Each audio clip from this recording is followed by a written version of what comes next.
आज का हमारा टॉपिक रहेगा रेंट एग्रीमेंट के रिलेटेड।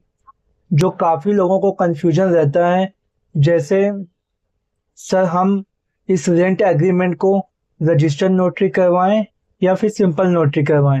इसमें अपने को क्या क्या क्लॉज डालना है, क्या क्लॉज नहीं डालना है।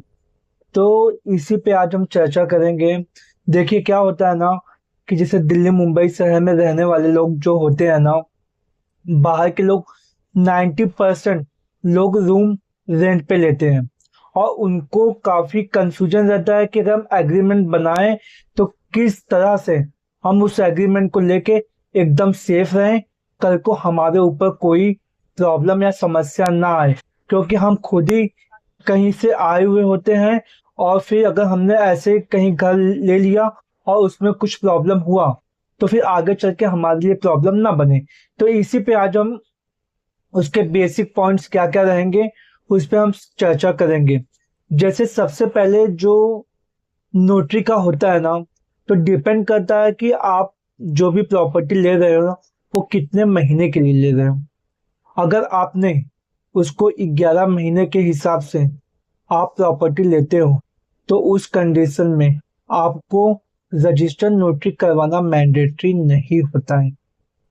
बहुत सारे लोगों को ये रहता है कि सर हमारा रूम रेंट है 5,000 6,000 है, डिपॉजिट अमाउंट है 15-20 हज़ार रुपया। तो इस कंडीशन में अगर आपका इतना अमाउंट है घर का, तो आपको रजिस्टर्ड नोटरी करवाने की जरूरत नहीं है। आप एक 100 के स्टैम्प पेपर पे सिंपल तरीके से आप उसको नोटरी करके 11 महीने के हिसाब से आप उस प्रॉपर्टी पे रहना शुरू कर सकते हो।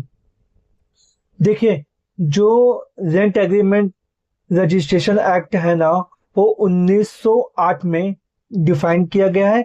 जो सेक्शन 17 में फुल डिफाइन किया गया है, जिसमें क्लियर बोला गया है कि ये इसमें 11 महीने तक आपको कंपलसरी होना चाहिए।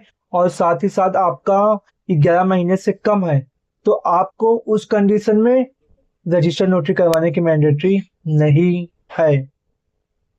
अगर हाँ, यही चीज आपका 11 महीने के ऊपर होता है, 22 महीने या 4 साल के लिए 5 साल के लिए, आपका अमाउंट भी ज्यादा होता है। 50,000 40,000 रुपया महीने का रेंट और 2 से 3 लाख रुपया आपका हैवी डिपॉजिट अमाउंट। तो उस कंडीशन में आपको रजिस्टर्ड नोटरी कराना मैंडेटरी होता है। और साथ ही साथ वहां पे जितने भी लोग रहेंगे उनका पुलिस वेरिफिकेशन करना भी मैंडेटरी है। क्योंकि इनका कोई पुराना कोई रिकॉर्ड नहीं है, ऐसा कोई क्रिमिनल इनके कुछ है तो नहीं। तो उस कंडीशन में आपको अपनी प्रॉपर्टी सेव करने के रिगार्डिंग उनका रजिस्ट्रेशन नोटरी और साथ ही साथ पुलिस वेरिफिकेशन भी करना मैंडेटरी होता है। और इसमें जो ट्रांसफर प्रॉपर्टी एक्ट है 1882 में सेक्शन 107 में डिफाइन किया गया है।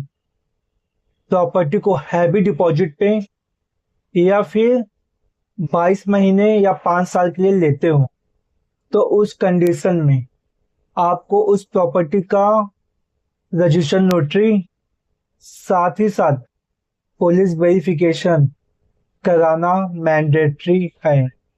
अभी सन 2025 में रेंट एग्रीमेंट को लेके काफी कुछ चेंजेस भी आए हुए हैं। जैसा पहला, मालिक को किराया वो सिर्फ एक बार साल में बढ़ाया जा सकता है। वो हर 6 महीने 3 महीने पे ये नहीं बोल सकता कि अभी हमको किराया बढ़ाना है, आप किराया बढ़ा के दो।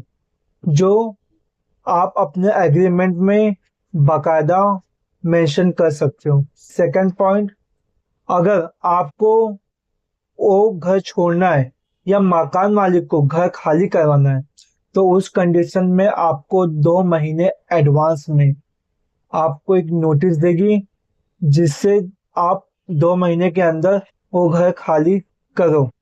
उसके बीच में वो आपसे जबरदस्ती बिना आपको इन्फॉर्म किए आपका घर खाली नहीं करवा सकती है। बहुत सारी जगह पे ये कंप्लेन आता है कि घर बराबर नहीं है, जैसे बरसात में घर में पानी आता है, या फिर लाइट की समस्या, या फिर पानी की समस्या बराबर से।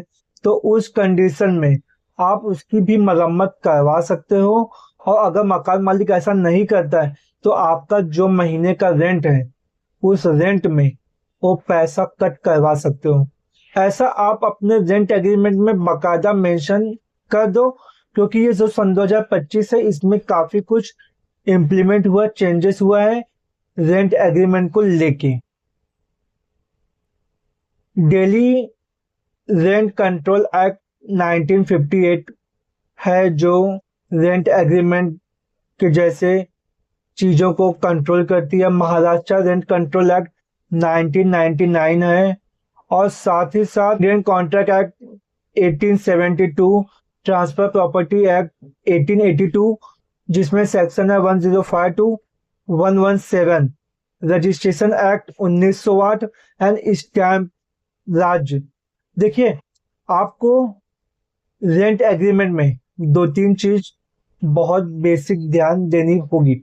जैसे पहला, कितने महीने के लिए दे रहे हो। दूसरा, उसमें कितने पब्लिक रहने वाली है, 2 4 5 कितने लोग। थर्ड, आपका मंथली अमाउंट क्या होगा, आपका डिपॉजिट अमाउंट क्या होगा। चौथा, जैसे लाइट, पानी और कहीं से लीकेज, ये रिस्पॉन्सिबिलिटी मालिक की होगी अगर आप प्रॉपर्टी अपनी देते हो तो, रेंटेड प्रॉपर्टी को। और साथ ही साथ आप कितने महीने में खाली करोगे, और अगर आपको बीच में खाली करवाना है तो उस कंडीशन में आपको बाकायदा प्रॉपर 60 दिन के अंदर आपको नोटिस देना होगा। ये कुछ चीजें बेसिक आपको आपके एग्रीमेंट में मेंशन होने चाहिए। और साथ ही साथ अगर आप 11 महीने के तक या उससे कम टाइम के लिए दे रहे हो तो आप एक सिंपल सा 100 के स्टैम्प पेपर पे सिंपल नोटरी करके आप दे सकते हो। वही चीज आप अगर 11 महीने से ऊपर देना चाहते हो और आपका अमाउंट भी अच्छा खासा है तो उस कंडीशन में आप उसे रजिस्टर्ड नोटरी करके और पुलिस वेरिफिकेशन के साथ में दो। बस इतनी चीजें आपको रेंट एग्रीमेंट के रिगार्डिंग जानकारी होनी चाहिए।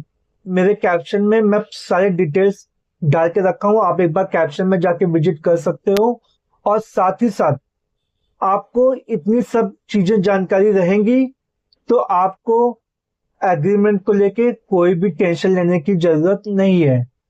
आप ये वीडियो उनको शेयर करो जो रेंटेड प्रॉपर्टी पर रहते हैं, उनको घर की रिक्वायरमेंट है और कंफ्यूजन ये रहता है कि हम इसको रजिस्टर्ड नोटरी करें या सिंपल नोटरी, तो उस कंडीशन में उनके लिए बहुत ही बेनिफिट होगा। Thank you so much. Vande Mataram.